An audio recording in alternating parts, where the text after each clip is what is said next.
Hello दोस्तों, कैसे हैं आप। आई होप आप बहुत अच्छे होंगे। दोस्तों, स्वागत है आपका मेरे इस चैनल फिर से। दोस्तों, मैं आज आपके सामने एक नई कहानी लेकर फिर से उपस्थित हूँ। कहानी बिल्कुल सत्य है। कहानी सूरत शहर के पास एक छोटे से गांव की है। उस गांव में एक परिवार रहता था। उस परिवार में 4 लोग रहते थे। मम्मी पापा और 2 बच्चे, एक लड़की एक लड़का। और उन्होंने अपनी लड़की की तो शादी कर दी थी। अब बच्चा था लड़का, जिसका नाम गौरव था। अब गौरव को तो उन्होंने बहुत अच्छे से पढ़ाया था तो अब उसकी छोटी बहन को भी, लेकिन उसकी शादी जल्दी ही कर दी थी, क्योंकि गांव के लोग जल्दी शादी करना पसंद करते हैं। और गौरव ने बहुत अच्छी पढ़ाई की थी, लेकिन उसे वहाँ गाँव में कोई भी अच्छी जॉब नहीं मिल पा रही थी। और वह गाँव में ही कोई छोटी मोटी जॉब करता था। फिर उनके माँ बाप ने सोचा इसकी भी शादी कर देनी चाहिए, क्योंकि वह दोनों तो गाँव में खेती में काम करते थे, जो गौरव के मम्मी पापा थे। और गौरव छोटी मोटी जॉब करता था, क्योंकि वहाँ तो अच्छी जॉब होती नहीं गाँव में। तो उन्होंने सोचा कि इसकी शादी कर देते हैं, तो उसकी शादी कर दी गौरव की। और बहू घर पे आ गई। बहू का नाम गरिमा था। और बहुत अच्छे से ज़िंदगी गुजार रहे थे। और जब वह शादी करके अपनी बीवी को घर ले आए, इन दोनों में बहुत प्यार था। और ऐसे करके जब साल बीत गए तो उनके घर में एक बेटी का जन्म हुआ। जब बेटी का जन्म हुआ तो गौरव के जो खर्चे वह बढ़ गए। उसने सोचा, वह हर जगह अप्लाई करता जॉब के लिए। और उसने कई जगह में अप्लाई किया हुआ था, लेकिन वहाँ पे तो उसे कोई जॉब मिल नहीं रही थी। फिर उसने दिल्ली में, मुंबई में काफ़ी जगह में अपने जॉब के लिए अप्लाई किया। और उसका मुंबई में कहीं किसी कंपनी में सिलेक्शन हो गया। और वह अपनी बीवी को लेकर और बच्चे को लेकर मुंबई चला जाता है। और वहाँ वह जॉब करता है। ऐसे करके दिन गुजरने लगे। और जब लड़की तो 1-2 साल की हुई तो उनके घर में एक और बेटी का जन्म होता है। गौरव ने सोचा था इस बार मेरे बेटा होगा तो फिर मेरे 2 बच्चे होंगे और मुझे कोई और बच्चे की ज़रूरत नहीं होगी। लेकिन ऐसा नहीं हुआ, दूसरी भी बेटी हुई। ऐसे करके गौरव बहुत दुखी हो जाता। वह दुखी हो जाता, गौरव की बीवी उसे सांत्वना देती, कोई बात नहीं, बेटा बेटी में क्या फ़र्क है, आजकल बेटी अभी बेटों से क्या कम है। मैं उसको सांत्वना देती, वह चुप हो जाता। फिर उसने सोचा चलो 2 बेटी के बाद एक बेटा होगा। गौरव ने सोचा कि एक और बेटा होना चाहिए, तो उन्होंने एक बार फिर ट्राई किया और एक फिर तीसरी भी लड़की हो गई।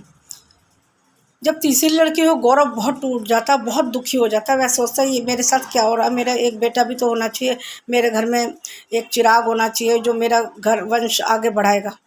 ऐसे करके माँ तो कुछ भी ना कहती, माँ के लिए तो बेटा बेटी सब एक बराबर होता है, लेकिन गौरव बहुत दुखी हो जाता। ऐसे करके वह बहुत दुखी रहता है। वह सोचता अब क्या करूँ, 3 लड़की हो गई, अब आगे करूँगा तो आगे भी जो लड़की हुई तो मैं क्या करूँगा। लेकिन फिर भी वे एक बार फिर चांस लेते हैं। चांस लेने के बाद क्या होता है, फिर चौथी भी लड़की हो जाती है। गौरव इतना दुखी हो जाता है और चिड़चिड़ा भी हो जाता है, अपनी बीवी से हर समय चिड़चिड़ चिड़चिड़ करने लगा। वह कहता है ये सब मेरे साथ क्या हो गया, 4-4 लड़की, इतनी महंगाई, मैं 4 लड़कियों को कैसे संभालूंगा। मैंने तो लड़के की तमन्ना की थी, यदि पहले के बाद दूसरा ही लड़का हो जाता मुझे इतनी सारे बच्चों की ज़रूरत ही नहीं होती। ऐसे करके उसके खर्चे बहुत बढ़ने लगा। वह चिड़ चिड़ करने लगा हर समय घर में। दिन रात यही सोचता कि मेरे घर में चिराग जलाने वाला भी कोई नहीं होगा, मेरा बुढ़ापे का सहारा कौन होगा, यही सोचता। लेकिन उसकी बीवी हमेशा समझाती, तुम ऐसी बात क्यों करते हो, आजकल तो बेटियां भी अपने माँ बाप का सहारा बनती हैं, बहुत ध्यान रखती है, बेटों से भी ज़्यादा बेटियां बनती है, आजकल दोनों में कहाँ फ़र्क रह गया। वह उसको समझाती, लेकिन गौरव सुन के चुप हो जाता, कुछ जवाब ना देता। होता है वह जब अपने ऑफिस जाता था, उसका दोस्त उसे किसी तांत्रिक के बारे में बताता है। वह कहता है कि क्या हुआ तुझे, वह कहता है कि मेरे घर में 4 लड़की हो गई, मेरे घर में एक भी बेटा नहीं, मैं बहुत दुखी हूँ, मेरे को भी तो एक बेटे की ज़रूरत है। तो उसका दोस्त कहता है एक तांत्रिक है, वह सब काम तुम अगर जो उसके पास जाओगे वह तुम्हारे ऐसा कर देगा कि तुम्हारे घर में लड़का का जन्म होगा। वह कहता है अच्छा ऐसा होगा, तुम एक काम करो, मुझे उसके पास ले चलो। वह फिर उसके पास जाते, एक दिन समय निकाल के तांत्रिक के पास जाता है। तांत्रिक उसे बहुत सारी सलाह देता है, काफ़ी इलाज बताता है, वह करता जाता है। जब काफ़ी इलाज करने के बाद भी उसके घर में संतान नहीं हो तो तांत्रिक कहता तुम्हें एक बहुत बड़ा बलिदान देना होगा। वह कहता क्या। वह कहता तुम्हें किसी बच्चे का बलिदान देना होगा। वह कहता ये कैसे होगा, मैं कैसे करूँगा, ये तो गलत बात है, मैं तो पढ़ा लिखा हूँ, मैं इन बातों में नहीं आता, लेकिन मैंने सोचा तुम बहुत अच्छे ज्ञानी तांत्रिक हो, तुम मेरा कुछ ना कुछ सलूशन करो, लेकिन बच्चे का बलिदान तो मैं नहीं दूंगा, ना अपने का ना किसी का। और उसको मना करके तो आ जाता घर पे, लेकिन वह सोचता रहता कि क्या करूं, उसकी बात मानूं ना मानूं। वह तो उसको तो मना करके आ गया था कि मैं ऐसा कभी नहीं करूँगा, लेकिन उसके मन में उधेड़-बुन चल रही थी कि मैं करूँ, ऐसा नहीं करूँ। फिर वह अपने दोस्त से बात करता कि मैं उसने ऐसे कहा मैं करूँ, तो उसके दोस्त ने कहा जैसा तुझे सही लगता है कर, मैं तो कुछ नहीं कहूँगा, मैं तो सिर्फ़ तुझे इलाज के लिए बताया था कि वह ऐसा कर सकता है। तो उसने सोचा ठीक है मैं एक बार फिर जाता हूँ उसके पास। वह तांत्रिक के पास फिर जाता है।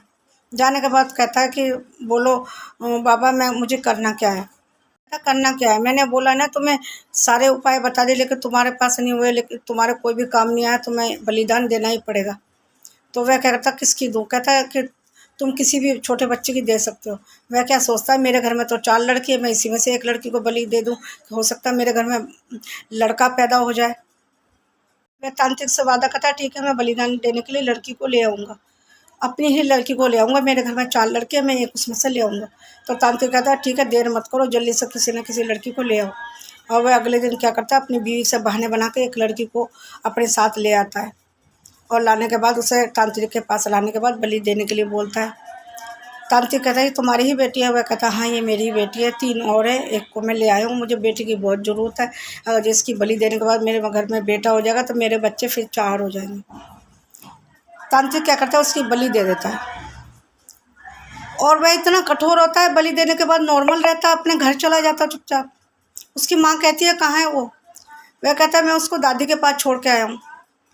उसकी बीवी जब ये सवाल पूछती है कि मेरी बेटी कहाँ है, तो वह कहता है दादी के पास। तो वह उसके मन में तो ये ख्याल भी नहीं आएगा कि ये बलि देने के लिए गया है। उसने कहा ठीक है गया होगा तो यह पूछताछ तो करेगी नहीं, ऐसे में अपने पति पे तो विश्वास था उसको। काफ़ी दिन बीत गए, वह कहता कि उसको ले आओ, अब काफ़ी दिन हो गए। वह कहता ठीक है रहने दो ना उसको, मैं ले आऊँगा। काफ़ी दिन कहने के बाद भी वह उसको नहीं लाता, तो वह दादी के यहाँ फ़ोन करती है अपनी सास के यहाँ कि मेरी बेटी आपके यहाँ है, उसको मैं लेने के लिए आ रही हूँ। वह कहती है यहाँ तो नहीं छोड़ा। कहते मेरे पति तो ये कह रहे थे कि मैं वहाँ दादी के पास छोड़ के आऊँ। वो कहते नहीं यहाँ पे तो वो आई ही नहीं। फिर उसको शक होता है, वह अपने पति से पूछती है तुम तो कह रहे थे कि उसको दादी के पास छोड़ के, वह तो दादी के पास है ही नहीं, कहाँ है मेरी बेटी? जब वह बहुत चिल्लाने रोने लगती है तो फिर सारी बात बताता है तो तुम मेरी बात ध्यान से सुनो, मैंने एक लड़की की बलि दे दी है, इससे तो हमारे घर में एक बेटे का जन्म हो जाएगा। 3 बेटी हमारी पहले से, एक बेटी चली गई लेकिन उसके बदले में एक बेटा भी तो आ जाएगा, हमारे 4 बच्चे हो जाएंगे, हम बहुत खुशी से रहेंगे। और हमारे घर में एक चिराग जलाने वाला भी होगा, हमारी वंश को बढ़ाने वाला भी होगा। उसकी माँ बहुत दुखी हो जाती है। उसकी बीवी कहती है तुम पागल हो, किसी बच्चे की बलि देके तुम बच्चे को जन्म देना चाहते हो? ऐसा कहाँ, तुम इतने पढ़े लिखे होते हो, तुम इस बात पे ध्यान दे रहे हो कि बलि देने के बाद किसी का जन्म हुआ है? तांत्रिक के चक्कर में तुम पड़ गए इतने पढ़े लिखे होते हुए। उसको बहुत कहती है मुझे मेरी बेटी चाहिए, तुम कितना अंधविश्वास में पड़ गए हो। अब देखती हूँ तुम्हारे घर में बेटा कैसे होगा। अपनी बेटी से ही संतुष्ट हूँ। आजकल के बेटे करते क्या हैं? तुमने कभी देखा है कि किसी को शादी के बाद भी अपने माँ बाप का ध्यान रखते हैं, बल्कि घर से निकाल देते हैं? बल्कि बेटियाँ ही सहारा देती है जब माँ बाप पे कोई मुसीबत आती है। ऐसे करके वह उसको बहुत खरी खोटी सुनाते और वो अपने मायके चली जाती तीनों बच्चों को लेकर। पुलिस में कंप्लेन नहीं करती क्योंकि वह सोचती है कि जो मैं पुलिस में कंप्लेन करूँगी तो इसको पुलिस पकड़ के ले जाएंगे, लेकिन जब वह मायके जाती है उसके माँ बाप उस पुलिस में कंप्लेन कर देते हैं। वह कहते हैं इतनी बड़ी बात तू छुपा के रहेगी, कल को पता चलेगा तुझे भी पुलिस पकड़ के ले जाएगी। तो माँ बाप पुलिस में कंप्लेन करा देते हैं, उसके पति को पुलिस पकड़ के ले जाती है और वह कहता है तुमने ये सब कैसे किया? वह तांत्रिक का पता बता, तांत्रिक को भी पकड़ के ले जाती है पुलिस। और ऐसे करके उसका पति भी जेल चला गया, तांत्रिक भी जेल चला गया। वह जो पत्नी थी तीनों बच्चों को लेकर अकेली हो गई।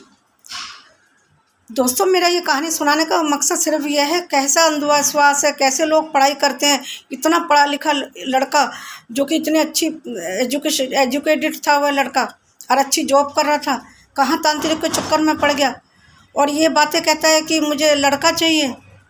ये बातें औरतें भी कहती हैं, लेकिन औरतों ने कहना ये सब बातें छोड़ दिया। वह जानती है कि बेटियां साथ देती हैं, क्योंकि औरतों के लिए बेटा या बेटी दोनों अपने ही होते हैं। वह नहीं सोचती कि चल बेटा हो या बेटी हो, अपने जिगर का टुकड़ा ही है।